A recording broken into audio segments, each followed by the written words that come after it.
할렐루야. 아멘. 우리 인사 나눌까요? 사랑합니다. 축복합니다. 은혜 받고 돌아갑시다. 할렐루야. 아멘. 자, 이제 좀 눈이 좀 그만 왔으면 좋겠죠? 그렇죠? 어렸을 때는 눈이 오면 참 좋은데 우리 아이들은 아직도 눈이 참 좋은가 봐요. 그렇죠?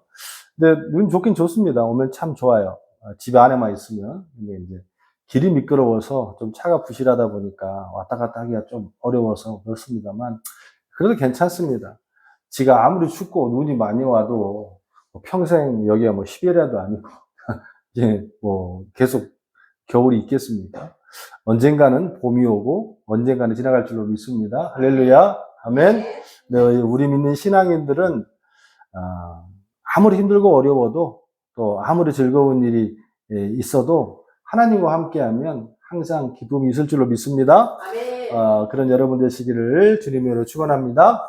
자, 오늘 이 시간에는 우리 지난 시간에 나누다가 시간이 조금 부족해서 못 나누었던 사사기 6장 말씀을 좀 마무리를 하기를 원해요. 우리 지난 시간에 사사기 6장 11절부터 18절까지의 말씀을 봤는데 제목이 그랬어요. 기드온의 세 가지 질문, 이 시대의 신앙인의 질문이라는 제목을 가지고 함께 나누었습니다.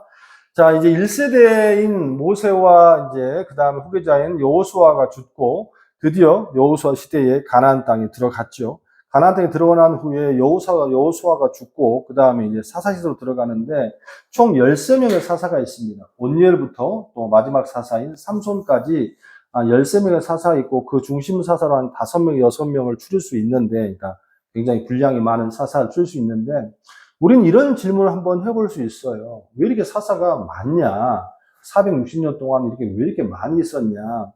구약의 구조를 함께 나누었어요. 구약의 구조가 어떻다고 그랬죠?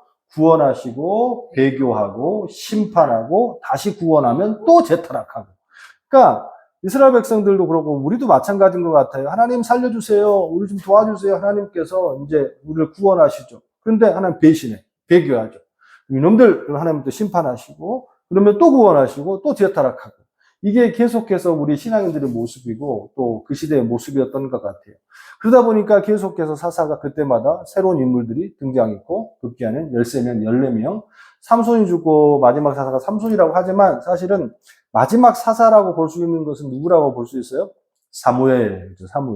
사무엘이 끝나고 난 후에 이제 드디어 누가 등장하죠? 왕정 시대인 사울이 등장하죠.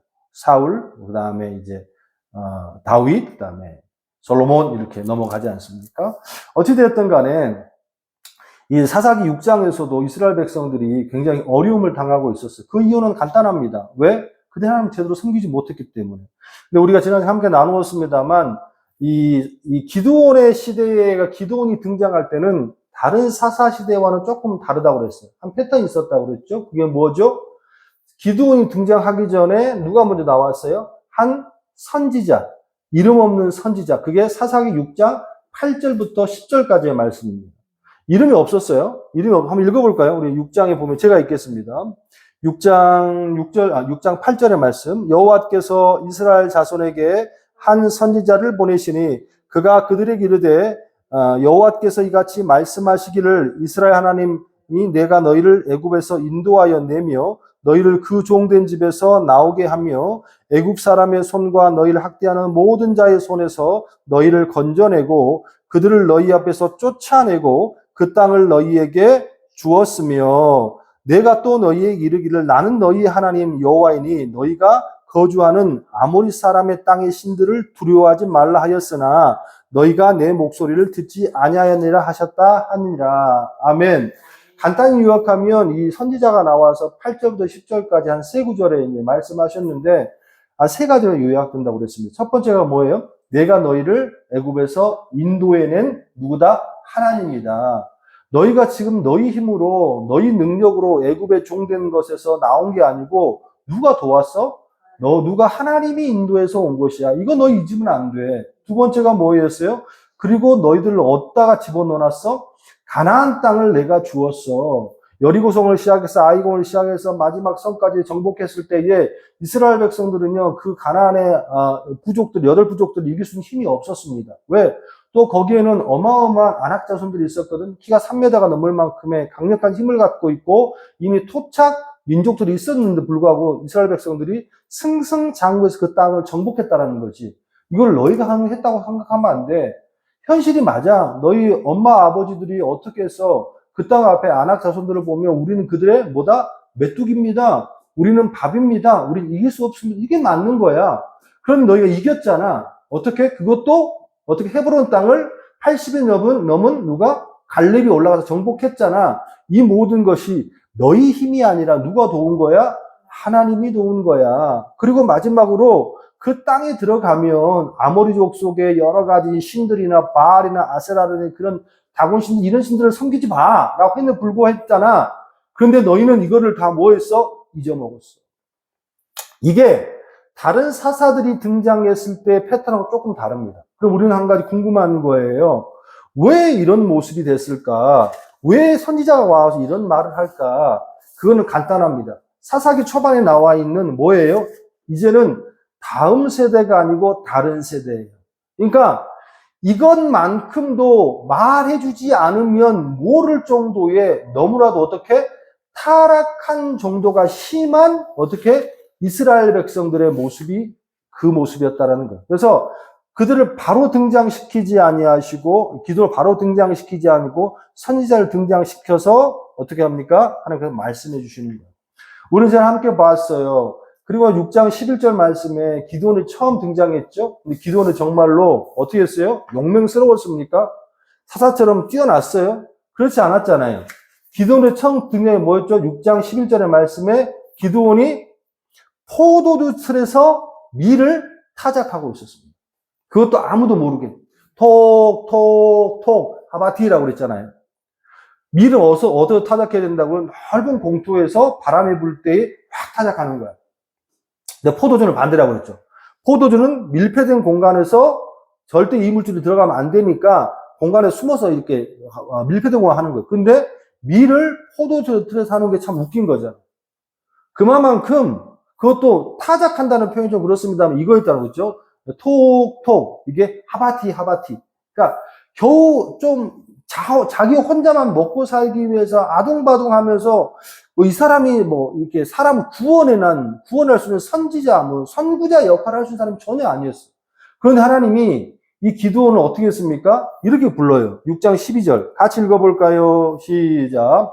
여호와의 사자가 기드온에게 나타나 이르되 큰 용사여 여호와께서 너와 함께 계시도다. 그렇게 포도주 틀에서 밀을 타작하고 있는 기드온에게 큰 용사여 기뽀레 하일, 그러니까 기뽀레 하일, 큰 용사다, 큰 전사다.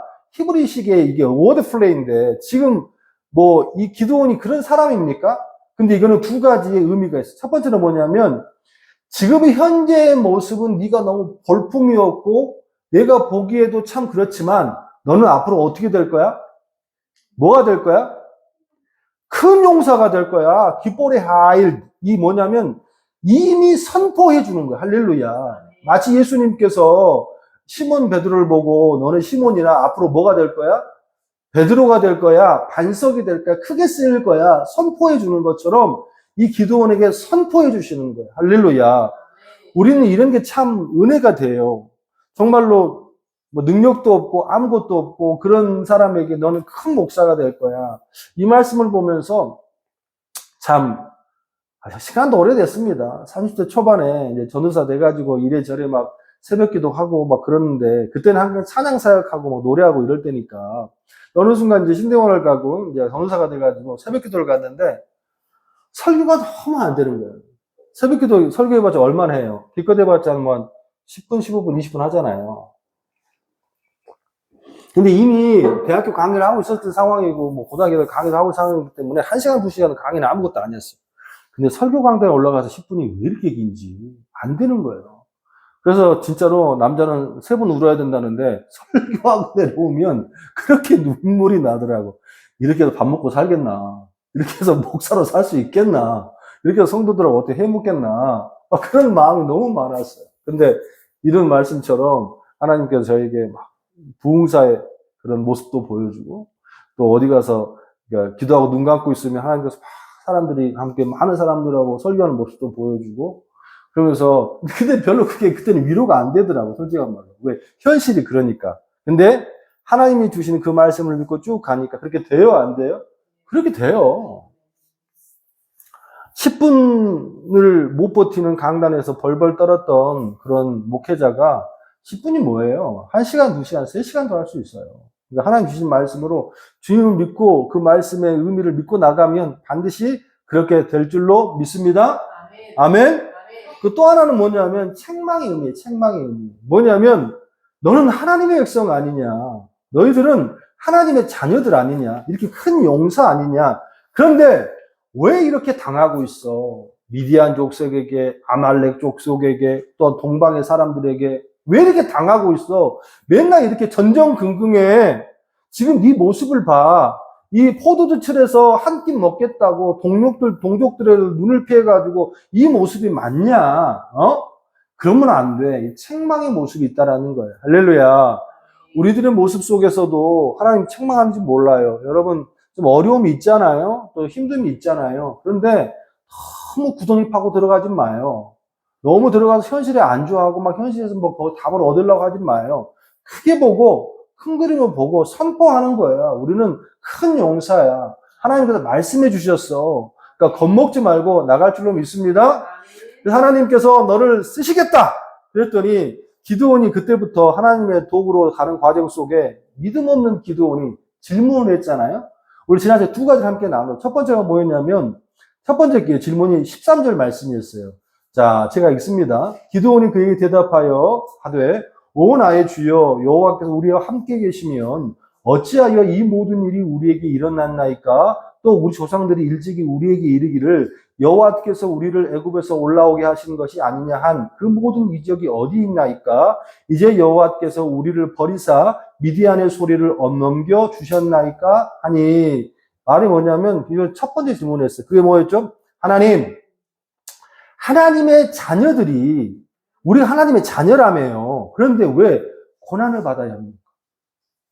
그리고 왜 미디안과 아말렉과 저 사람들은 저렇게 잘 먹고 잘 삽니까?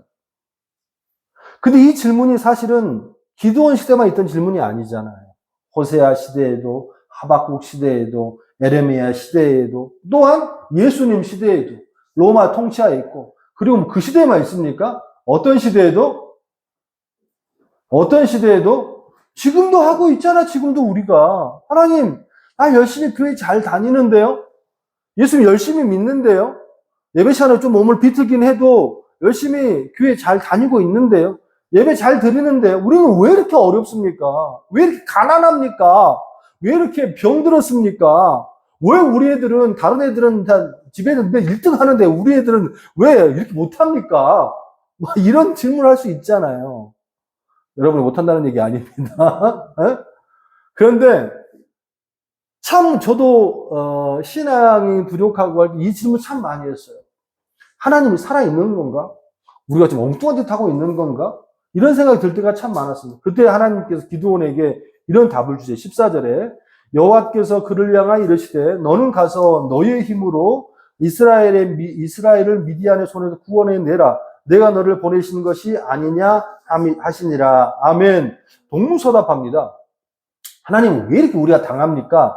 하나님 있는 거 맞으면 그랬더니 하나님께서 야 네가 해. 너는 가서 너의 힘으로 이스라엘 미디안의 손에 구원해내. 아주 엉뚱한 말을 하죠. 힘이 없으니까 당하지. 힘이 없으니까 맞는 거지. 그래서 구원해달라는데 네 힘으로 하래.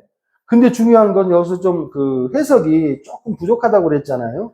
여기서 원래의 원문에서의 의미는 뭐냐면 너에게 준 누구의 힘?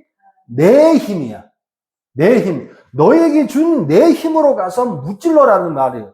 그러니까 동문서답했지만 사실은 이 말의 의미가 너무나도 큰 우리에게 의미를 줍니다. 그러니까 너한테는 힘이 있어 없어? 있어 없어? 있어. 우리 안에는 힘이 있어. 근데 그 힘이 내 힘이 아니고 누구의 힘? 하나님의 힘. 그러니까 하나님을 의지하고 하나님을 순종하고 하나님을 속해 있을 때만 작동되는 힘이. 할렐루야. 그럼 이스라엘 백성들이 그렇게 힘들고 어렵고 맨날 처맞고 있는 이런 모습 속을 한 가지 분명히 알 수 있습니다. 이스라엘 백성들은 그러면 그 힘을 썼다가 못 썼다? 못 쓰고 있다라는 거지. 이 말은 다시 뒤집어 보면 이들은 하나님의 존재를 믿고 있어, 안 믿고 있어? 안 믿는다는 거지.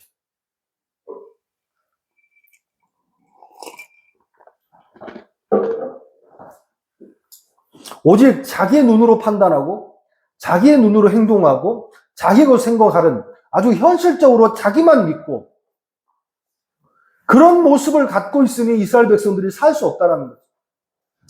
이제까지 이스라엘 백성들이 애굽에서 나와서 홍해를 건너서 40년 동안의 그 광야 생활과 가나안 땅의 모든 정복들이 단 한 가지라도 그의 힘으로 한 게 있는가? 없습니다. 사막에 무슨 먹을 게 있어요? 물 안 주면 못 먹었어요. 사막에 그늘이 있습니까? 뭐가 아무것도 없어. 그러니까 하나님은 어떻게? 구름 기둥으로 해를 가려주시고 저녁에 어떻게? 불기둥으로 따뜻하게 해주시고. 이게 무슨 우리의 힘입니까? 하나님께서 우리에게 준 배려인 거지. 할렐루야. 만나와 메추라기가 반석에서 물 나와요? 바닥 두드려 봐요. 물 나오나? 나와 안 나와? 안 나와요. 물리학적으로 있을 수 없는 일이에요. 그건 하나님이 우리에게 있는 은혜예요. 할렐루야. 그게 언제만 가능한 거예요? 하나님과 함께 속해하고 그분을 온전히 믿을 때만. 할렐루야. 그 첫성인 여리고성을 어떻게 이길 수 있습니까? 근데 어떻게 이겼어요? 칼 들고 싸웠어요? 방패 들고 싸웠어요? 아니, 뺑뺑뺑 돌았어요. 뺑뺑뺑 돌았어요. 이야! 하니까 무너졌어요. 이게 뭐 말이 됩니까? 그래서 목사가 힘들어요. 뭐 구연동화도 아니고, 뭐 소설도 아니고, 이거 설교하려면 되게 힘든 거예요. 왜 그러냐? 이론적으로 설명이 안 되는 거예요. 기드온이 봤을 때 자기는 힘이 있어, 없어? 없는 게 맞아요. 그렇지만 기드온은 힘이 있어, 없어? 있어! 힘이 있습니다. 어떻게? 그가 하나님을 온전히 의지하면 너가 싸워서 이길 수 있어. 내 힘을 의지해 싸워. 그런데 이렇게 하나님을 의지하지 못한 기드온이 그걸 알아서 못 알았어? 당연히 못 알았지. 오늘 설교하는데도 집사님, 아니면 사모님, 아니면 권사님, 오늘 힘이 있습니다. 가서 담대히 내일 하세요. 이게 뭐가 있어? 내일 당장 쓸 돈이 없는데. 어? 뭐가 있어요? 아무것도 없는데. 그런데 그 말을 받고 의지해. 믿어. 그러면 내 안에 힘이 느껴져, 안 느껴져? 느껴져. 죽으면 죽으리라. 마음을 가지고 가면 그때부터 역사 하나님과 판을 뭐 한다고? 바꾸신다니까. 할렐루야. 이 세상의 모든 판은 우리 힘으로 돌아가는 게 아니다. 할렐루야. 하지만 하나님의 판이지만 우리가 하나님을 의지하면 그 판은 우리 마음대로 할 수 있다, 없다? 있다. 할렐루야. 이렇게 말하니까 기드온이 뭐라고 했습니까? 아니, 이해할 수가 없어. 그 말을 이해할 수가 없어. 그 능력을 깨닫지도 못하고 그 능력이 누군지도 모르는 이 기드온이 두 번째 질문을 이렇게 합니다. 자, 그러나, 자, 15절 말씀 같이 읽습니다. 시작. 그러나 기드온이 그에게 대답하되, 오 주여, 내가 무엇으로 이스라엘을 구원하리까? 보소서 나의 집은 므낫세 중에 극히 약하고 나는 나의 아버지 집에서 가장 작은 자입니다. 함이라. 아멘. 이 기드온의 질문이 이렇습니다. 하나님, 저한테 무슨 힘이 있습니까? 저한테 무슨 능력이 있습니까? 응? 힘이 있다고 말했음에도 불구하고 기드온은 이걸 알아 몰라? 모른다는 거지. 모른다는 거. 근데 사실은 기드온은 우리 나중에 뒤에 보면 알겠지만 작은 집이 아닙니다. 종들을 데리고 바알과 아세라를 찍을 만큼 굉장히 부잣집. 근데 중요한 것은 자꾸만 자기 것만 의지하고 자기 능력만 의지하고 자기 것만 갖고 있으니까 이거를 이해를 못한다. 못한다. 그때 하나님께서 16절에 이렇게 대답하시죠. 여호와께서 그에게 이르시되 내가 반드시 너와 함께하리니 내가 미디안 사람 치듯 어떻게? 한 사람 치듯 하리라. 할렐루야. 우리는 16절에 하나님의 대답 중에 한 가지 분명히 중요하게 봐야 된다고 그래서 그게 한 사람 치듯 하리라. 할렐루야. 많은 것을 싸우는 게 아니고 많은 것을 덤비는 게 아니고 그냥 한 사람 치듯이 하나님이 역사하시고 함께 하신다는 거예요. 할렐루야. 할렐루야. 그래서 미디안에 수식하는 수식어가 기도 사사기의 말씀을 보면 중대한 수, 많은 수, 메뚜기 같은 많은 수, 해변의 모래 같은 많은 수. 그런데 이 많은 수를 어떻게 하나님께서 한 사람 치듯 하리라. 이게 신앙의 법칙이에요. 문제가 너무 많아. 인생이 너무 힘들어. 그냥 눈을 뜨면 눈을 그냥 감고 싶어. 그냥 일이 너무 많아. 해결할 것도 너무 많고 앞에 오늘 하루를 걸어가기 자체도 싫어. 그런데 그때에 하나님의 이 말씀을 믿으세요. 내가 너와 반드시 함께하리니 내가 미디안 사람 치기를 어떻게 한 사람 치듯 하리라. 할렐루야. 13만 5천을 300용사로 한 사람 치듯 했어요? 못했어요? 했습니다.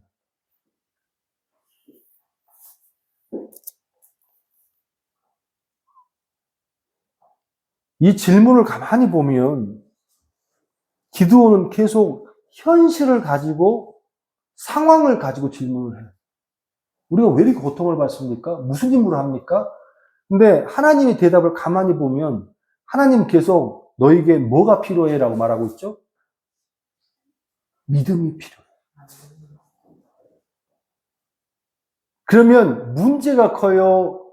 믿음이 커요? 문제가 크지 않습니다.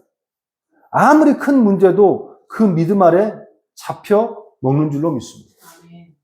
자, 오늘은 마지막 세 번째 질문인데 이러한 모습을 가지고 이렇게 설명해 줬으면 좀 알아들으면 너무 좋잖아요.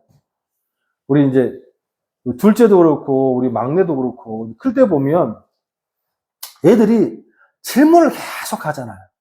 그러니까 어이없는 질문들을 많이 하잖아요. 뭐 코끼리는 왜 코끼리예요? 다람쥐는 왜 다람쥐죠? 다람쥐야. 그러면 왜 다람쥐죠?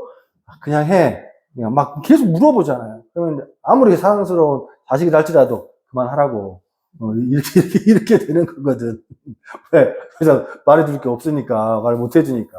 하나님도 좀 짜증이 났을 것 같아. 괜찮아. 할 수 있어. 네가 할 수 있어. 믿음 가지고 할 수 있어. 그런데 기드온이 또 질문해. 17절. 시작.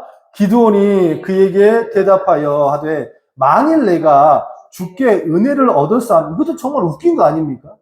그러니까 은혜를 얻으면 얻었지 만일 내가 지금 하나님께서 이 사람에게 은혜가 있고 내가 너와 함께 한다고 그랬는데 기드온은 지금 거기다가 뭘 붙였어요? 한글 그대로 만일 내가 주께 은혜를 얻었사오면 본인이 은혜를 받고 있다는 것도 알아 몰라.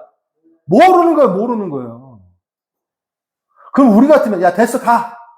말이 좀 은혜 줬다는데 힘 줬다는데 모르고 너 가 됐어 이럴 것 같아. 그런데 주께서 주께 은혜를 얻었사오면 나와 말씀하신 이가 주 대신 뭘 보여달라고? 표징을 내게 보이소서. 기드온이 아주 당돌한 질문을 합니다. 내게 은혜가 있다고요? 내게 힘이 있다고요? 못 믿겠는데. 그대로 해석하면, 지각하면 못 믿겠는데. 그러면 표징을 보여주세요. 그러면 18절, 시작. 내가 예물을 가지고 다시 주께 와서 그것을 주 앞에 드리기까지 이곳을 떠나지 마시기를 원하나이다 하니 그가 이르되 내가 너 올 때까지 머무르리라 하니라. 아멘. 정말 이런 표현 쓰기 그렇습니다만 한 번만 쓰겠습니다. 진상입니다. 진상이에요. 우리 기드온 용사님 정말로 말도 안 됐고 믿지 못하는 진상입니다. 해도 너무합니다. 그렇게 말씀해 주시는 불구하고도 믿지를 못해요. 근데 너무 은혜가 되는 건 뭐냐면 이 하나님께서 그걸 어떻게 해요? 받아주세요. 근데 더 은혜가 되는 게 뭐냐면 여기 17절 질문에 보면요. 질문에 기드온에게 대답해 이르되 만일 주께 은혜를 얻었사오면 나와 말씀하시니까 주 대신 주라는 표현이 두 번 나오거든요. 주께 은혜를 주 대신 표정을 표현이 나오는데 이 두 번의 주가 등장하는데 두 번 다 원문으로는 엘로힘을 씁니다. 엘로힘. 이게 하나님을 상징하는 표현이에요. 근데 이게 하나님을 상징하는 표현이긴 합니다만 이 하나님의 표현이 굉장히 하나님 입장에서는 화가 났을 것 같아요. 무슨 말이냐면 그 당시 하나님을 상징하는 표현이 두 가지가 있었어요. 하나는 엘로힘이 있었고 하나는 여호와라는 뜻이죠. 근데 하나님을 상징할 때는 엘로힘을 잘 쓰지 않습니다. 뭘 써요? 여호와라는 표준을 씁니다. 그 이유는 뭐냐면 그 시대에 많은 신들이 있었어. 바할, 아세라, 많은 우상들이 있었어. 이런 우상들을 신이라고 표현할 다 엘로힘을 썼어. 이걸 어떻게 표현해야 되냐면 지금 기드온 입장에서는요, 하나님이 아니에요. 하나님이라는 것은 한 분, 주님, 오직 우리 외에 모든 주권을 갖고 계신 분, 오직 신은 하나밖에 없다는 그 하나님인데, 기드온은 그 하나님을 어떻게 표현해요?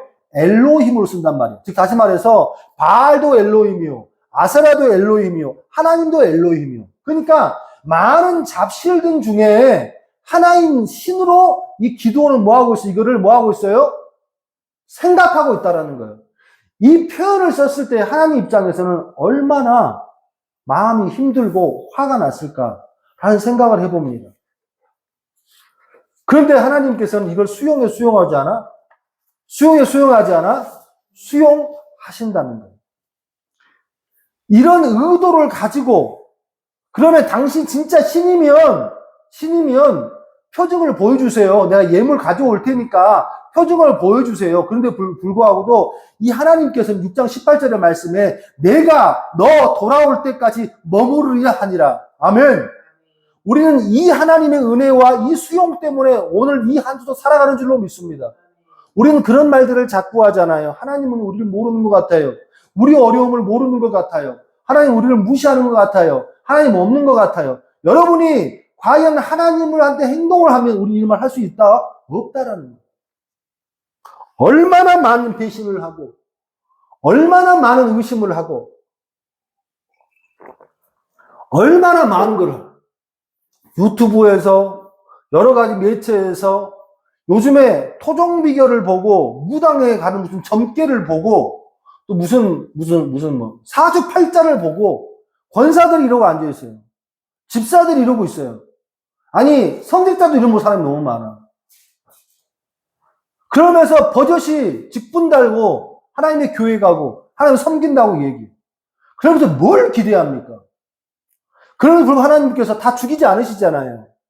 또 기회를 주시잖아요. 할렐루야. 할렐루야. 수용해 주시는 거예요. 그러기 때문에 우리가 이 자리에 있는 거예요. 할 거 다 하고 먹을 거 다 먹고 놀 거 다 놀고 헛짓까지 다 하면서도 불구하고도 주일날 예배 드리면 그만이라는 신앙들이 너무 많다는 거예요. 근데 하나님은 용서해 주시는 거예요. 오늘 기도원이 오늘 이 시대 신앙과 너무나도 닮아 있어요. 하나님이 그거를 받아주시는 거예요. 왜? 사랑하니까. 자, 예물을 갖고 왔어요. 20절, 21절의 말씀. 같이 읽습니다. 시작. 하나님의 사자가 그에게 이르되 고기와 무벼금을 가져다가 이 바위에 놓고 국을 부으라 하니 기드온이 그대로 하니라. 여호와의 사자가 손에 잡은 지팡이를 끌어내밀어 고기와 무벼병에 대니 불이 바위 위에 나와 고기와 무벼병을 살랐고 여호와의 사자는 떠나서 보이지 아니라. 고기와 무교병을 바위에 놓고 거기에 국을 붓습니다. 그가 가지고 온 그대로 그것들을 원하는 방법대로 기적을 보이십니다. 이제까지 기드온이 누군지도 모르고 누군지도 알고 싶지 않은 그에게 하나님이 정확하게 그가 원하는 방식대로 기적을 보여주죠. 이건 하나님의 배려예요. 하나님의 배려. 거기서 뭐가 나왔어요? 그 반석에서 불이 나와요. 첫 번째 불은 누구의 임재의 상징이에요? 하나님의 임재의 상징. 나는 하나님. 두 번째, 불은 또 뭘 상징해요? 심판의 하나님. 할렐루야. 하나님께서 너를 구원하시기도 하시지만 너를 뭐 하시기도 하셔? 심판하시기도 하셔. 할렐루야. 그리고 반석에서 이 불은 어떻게? 절대로 인간이 만들어낸 불이 아니다. 하나님이 보여준 기적을 말하는 것. 그리고 또한 이 불처럼 하나님이 직접 뭐 한다? 싸우신다. 할렐루야. 이것을 보고 나서야 그토록 얼처군이 없던 기드온이 하나님 앞에 뭐 하는 거예요? 제단을 써요. 6장 24절 정말 긴 시간입니다. 그렇죠? 이 한 사람을 이렇게 변화시키기 정말 6장 24절 시작. 기드온이 여호와를 위하여 거기서 제단을 쌓고 그것을 여호와 샬롬이라 하였더라. 아멘. 우리는 여기서 주목해야 될 단어가 두 가지가 하나는 뭐냐면 제단을 쌓고 또 여호와 샬롬이라 하였더라라는 단어가 나옵니다. 여러분, 라파라는 단어가 있습니다. 우리 라파를 어떻게 생각하죠? 어떤 이라고 생각하죠? 치유라는 뜻입니다. 원래 이 라파, 기드온이 여호와를 위하여 거기서 제단을 쌓다, 제단을 쌓고 이 뜻이 라파입니다. 라파. 그러면 제단을 쌓는 것과 치유가 무슨 관계가 있는가? 우리는 치유하면 낫는 거, 회복되는 거, 또 일어나는 걸 말하잖아요. 성경에서의 치유는요, 뭘 얘기하냐면 하나님 앞에 예배할 때에, 하나님 앞에 제단을 쌓을 때에, 이 기드온이 앞에는 어떻게 됐어요? 우리 앞에 볼 때 기드온이 하나님을 뭐라고 했죠? 주라고 표현하면서 주를 어떻게 표현했다? 엘로히라고 표현했잖아요. 6장 24절에 기드온이 하나님을 어떻게 불렀다고? 여호와를 위하여. 이제 제대로 불렀어, 안 불렀어? 제대로 부르는 거예요. 그리고 거기다가 뭘 쌓았어요? 제단을 쌓았어요. 제단을 쌓았다는 건 이제 진짜로 기드온이 뭐 하기 시작했어요?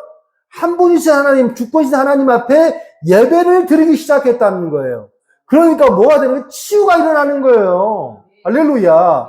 그 치유가 일어나니까 그 다음에 나타나는 현상이 여호와 샬롬이라 하였더라. 할렐루야. 여러분, 샬롬의 뜻이 뭐예요?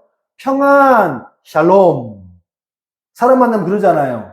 샬롬, 이스라엘 백성들이 샬롬 하잖아요. 우리도 샬롬 하잖아요. 이거 평안이란다. 평안을 주노라. 이거 평안이잖아요. 근데 이게 뭐냐? 원뜻은 평안이 아니고요. 이 원뜻은 당신이 하나님과 함께하고 있습니까? 라는 뜻이에요. 샬롬의 뜻이. 당신이 하나님과 함께하고 있습니까? 그러면 반드시 있는 게 있겠군요. 그게 뭐예요? 평안이다. 그래서 샬롬이 평안인 거예요. 할렐루야. 근데 그 샬롬의 평안은, 샬롬의 은혜는 뭐 할 때만 생기는 거예요? 그렇지. 기드온이 여호와를 위하여 거기에서 뭘 쌓았다고? 제단을 쌓고 예배를 드릴 때에 여호와의 샬롬하야. 할렐루야. 우리는요, 어디서 시작되냐면요, 하나님과 관계가 회복될 때에, 하나님과 하나가 될 때에, 하나님의 예배를 드릴 때에 치유가 일어나는 거예요. 마음이 너무 힘들어. 일상을 살고 싶지 않습니다. 밖에 나가 살고 싶지 않아요. 너무 막힌 것 같아요. 그게 현실은 맞아요. 근데 그 현실 때문에 뭐가 깨진 거예요? 뭐가 깨진 거예요? 하나님을 믿는 신뢰가 깨진 거예요. 예배를 못 드리는 거예요. 제단 예파된 거예요. 그런 사람에게 필히 나타나는 게 뭐가요? 평안이 없는 거예요.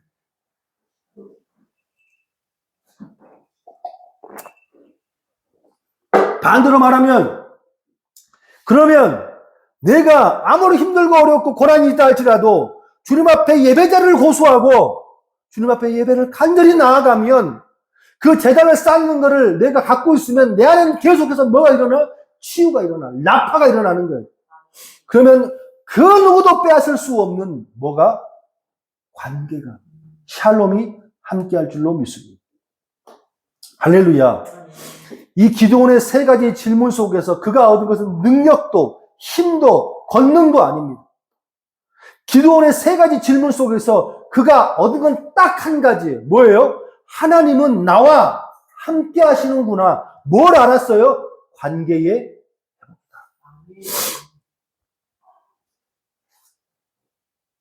너무나도 야약한 존재, 너무나도 부족한 존재.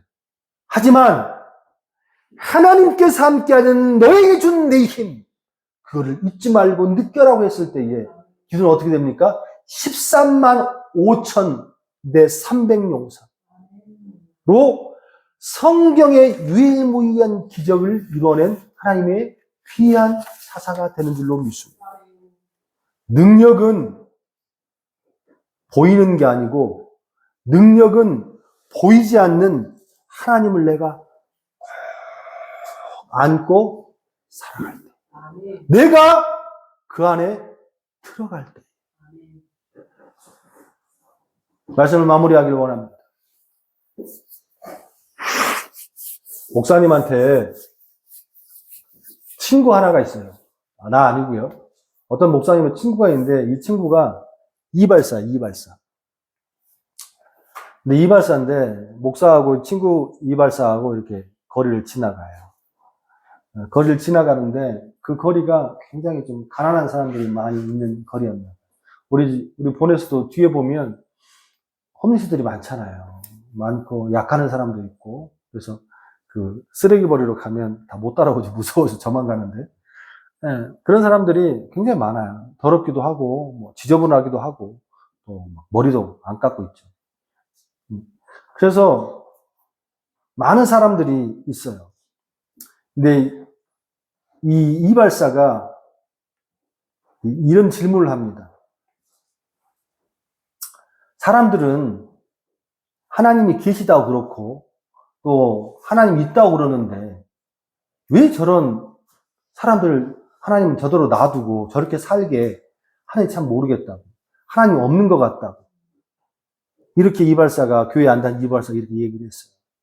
그때에 이 친구 목사님이 갑자기 지나간 한 사람을 보면서 당신은 이발사인데 왜 저 지나가는 사람들 머리가 저렇게 덥수룩하고 지저분하고 수염도 저러는데 저 사람들은 왜 보고만 있냐? 어? 왜 그러면 저거를 저렇게 놔두고 있냐? 그랬더니 이발사가 당당히 얘기합니다. 우리 가게 오면 내가 공짜로 얼마든지 해줄 수 있어. 근데 안 오는 걸 어떡해? 그때 이발사가 목사님 그런 얘기를 합니다. 하나님도 마찬가지다.